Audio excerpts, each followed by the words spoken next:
Everyone, Oli here. This is my review of the Leisure Hive. The first story of the 18th season of classic Doctor Who, starring Tom Baker in his final season as the Fourth Doctor.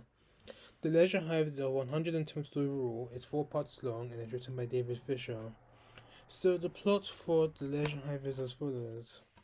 The Doctor and Romana decide to forego Brighton Beach and take a much needed holiday on the pleasure plains of Argolis. Ravaged decades ago by an interstellar war between the Argolan and the Formasi, Argolis now hosts the Leisure Hive, an ideal retreat for tourists from all over the cosmos. But a series of accidents leads the Doctor and Romana to discover that the Hive holds dark secrets. So that is the review of the Leisure Hive. So now we're in the 1980s. We get a brand new era for Doctor Who, fighting for a brand new decade. John Nathan Turner is the new producer for Doctor Who, and he remained there until the end of Doctor Who in 1989. And in my opinion, the first story he produced, not good. But I do think the production was good. Some effort was actually put in to make the story look good, like the surrounding of Argolis, so the Leisure Hive. Well, the Argolis environment and the Leisure Hive itself looks quite good. And now that we're in a new decade of Doctor Who, we actually have a new opening of a new theme tune with the Starfield and the Doctor's face. I really like this one. It's definitely one of my favorites, and I do think it's without a doubt one of the best things that John Nathan Turner did for Doctor Who.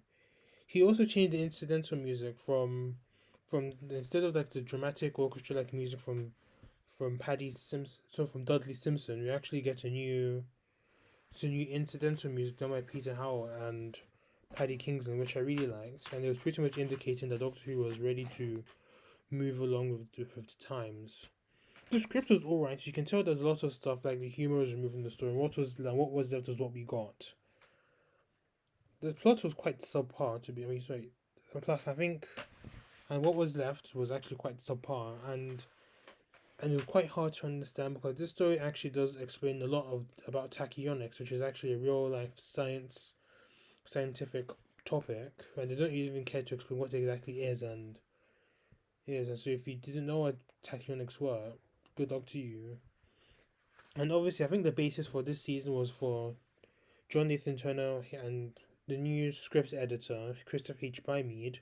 They really wanted to make Doctor Who more serious because the Graham Williams era was very comedic and very light-hearted to the point of becoming quite silly, and they actually wanted to try and make Doctor Who more rooted in like hard science elements and like including tectonics in the story. The direction by Lovett Bickett was alright. He did go over the budget, and because of that, he was never asked to return to Doctor Who again. I thought the plot was okay, but the execution was just whack. And what I said, what made the execution whack, as I said before, was the plot was just too difficult to understand. The original plot of the original draft of the Leisure Hive, which David Fisher pitched in, was actually meant to be like a satire of gangster movies, but I think JNT and Christopher H. Bamey thought it was too comedic, so they had a good chunk of the comedy elements removed. And I noticed that the end times of the stories weren't the same, which was not good, and it was pretty evident, and the bad pacing was pretty much evident. An example of this was, I mean, when the story first started, and we just like the opening was nearly 2 minutes long. We're just like just panning across Brighton Beach, and then we see the Doctor. So they actually see Romana and Kane just walking along Brighton Beach. I did like how the randomizer was mentioned and was actually used in the plot after being forgotten about for much of the last season. It was used to pretty much save the day. There were some good memorable moments in the story, well, not as much as what in the first couple of parts in the story, and but the rest were just a bit dull. But like, I did like how Kana at the start of the story, Kana pretty much just waddled into the sea of Brighton Beach at the start of part one, with Romana pretty much screaming his name at a distance because I think they're walking along the beach. Romana was a bit bored, and she in the door, and Kana said she needed some exercise, and she pretty much tossed the beach ball she had, which went into the ocean, which caused Kana to be damaged, and he was sidelined for the rest of the story. And I thought the part one cliffhanger was quite cool. This is when the Doctor entered the Tachyon recreation generator, and someone sealed him in, which I assume it was either Clout or any of the other Formasi gangsters. And then we pretty much see Romano's like standing there, and then looking up, and the Doctor looking like he was just getting torn apart from limb to limb, and I actually like how the camera like instantly zooms into his face while he writhes in pain. I also like how the part two cliffhanger was a good concept as well. This is when the Doctor entered the machine again, and I think Romana forgot something, but I think it was caused by another person there, and it caused the Doctor to pretty much age for at least a couple of 100 years, and he remains old. He remains that way for at least most of the story. And I think the performances in the story were okay, not bad, but just okay, nothing special. But I think there was a huge change. I think there's nothing dramatic, no dramatic changes just yet. I thought Tom Baker was quite good. He has the news side of the Fourth Doctor pretty much makes an appearance thanks to John Nathan Turner. The Doctor is more comedic. So it looks like a lot more. He's a lot more serious and a lot less comedic. And I think he decides and he becomes more serious as season 18 progresses. And this was thanks to John Nathan Turner because he thought the Fourth Doctor was getting too silly, so he thought, let me try and make the Doctor more serious. But so some comedic elements of the Fourth Doctor still remain. You do have some funny moments in the story still, like when the Doctor and Romana were trying to like escape from the other Argonauts. They're pretty much going through that area. I think they were playing some. I think two people were like playing squash or something, and the Doctor and Romana just casually like floated by them. That was a funny scene. But I think if I can tell in the story that Tom Baker simply wanted out. He just had enough. He didn't really seem interested in filming the story because I think he collided. I think he clashed with John Nathan Turner one quite a few times, and that pretty much affected the overall atmosphere in the story, which I'll explain later.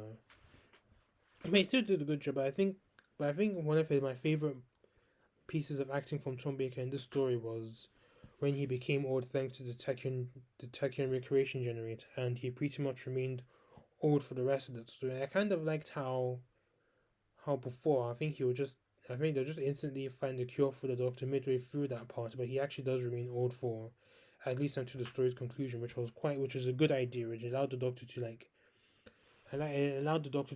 how would he work more?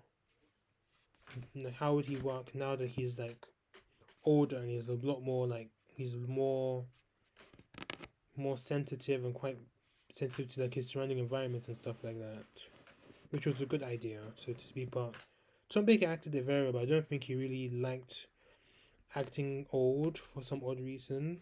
The Doctor does get a new outfit to match the darker, more serious tone of the season. He now has a longer red coat with the long burgundy scarf and question mark to the collar of his shirt like this one.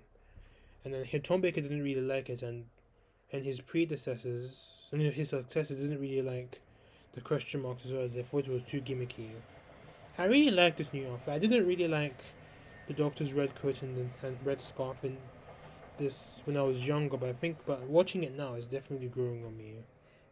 Lala Ward was quite good here. She definitely has some stuff to do, and actually Romana is away from the Doctor for a good chunk of the story. But I think this was due to the issues she was having with Tom Baker in real life, because I think the two were engaged at the time and they were having I think they were pretty much having some disputes in their relationship, which obviously carried into the production of the stories. And I think there were times in the story where they were avoiding eye contact. And watching season 18, I think they don't really spend a whole lot of time together on screen, and whenever they do, they're pretty much avoiding eye contact. All that aside, I do think Romana does get to do some cool things on her own, such as like she yelling at Pangol and other characters, and I thought that was quite cool. And John Leeson returns as K9 in the story, but he's only in like the first few minutes of part one because Romana pretty much caused K9 to actually accidentally go into the sea, which pretty much destroyed him. Which I do think was a bit too mean spirited, but I think but this was done by John Nathan because he didn't really like K9, and Christopher H.B. Mead as well didn't really like how K9 was in the TARDIS team, and they thought like he was pretty much a tool for the Doctor to get out of sticky situations, just like the Sonic Screwdriver band.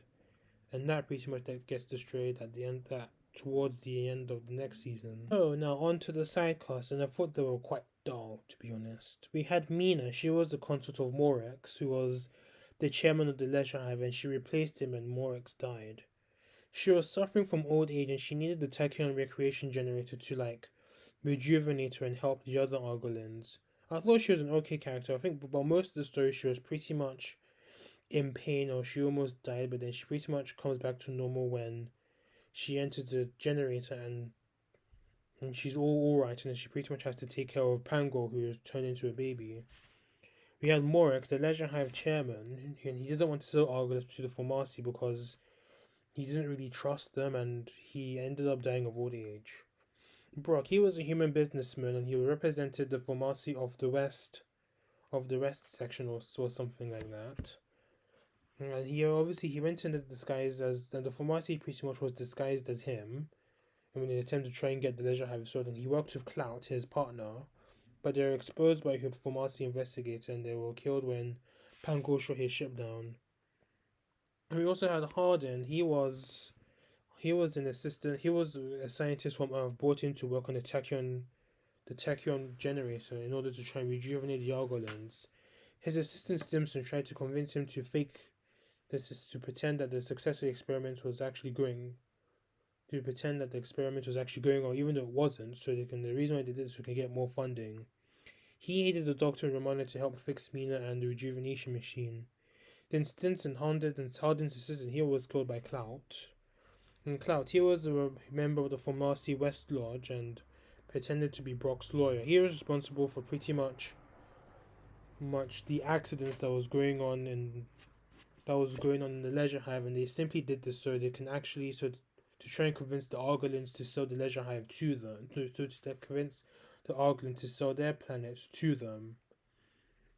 And he framed the Doctor for murder and required the Doctor to stand trial, but he was found innocent at the end of the day. And finally, we had the Formasi, reptile-looking aliens. They wanted to buy the planet Argolis. It's because the 20-minute war that destroyed the Argonian atmosphere, and they pretty much wanted it for their own purpose.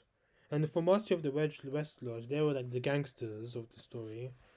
They sent humans, Brock and Clout, to try and stage the accidents to make it see if the Argolan was like not going well at all. So they pretty much had to get the Argonauts to sell Argolis to the Formasi, but then the other Formasi actually found out about this and sent investigators to try and catch them out, and obviously their plan succeeded, but they were pretty much halted by Pango because of his own ambition to try and send the others to war. I think they were in an alright race, but I think they did look strange, but I'll get more into that later. So we have our main big bad of the story, Pango. He was the son of Mina and the youngest Argolan and Argos. So not Argos, Argolis. Sorry about that. And his motive was to pretty much send his people into war, which was pretty much against the morals of the Argolans. And he claimed to be like a new Argolan or something like that, or I don't know what the hell was going on.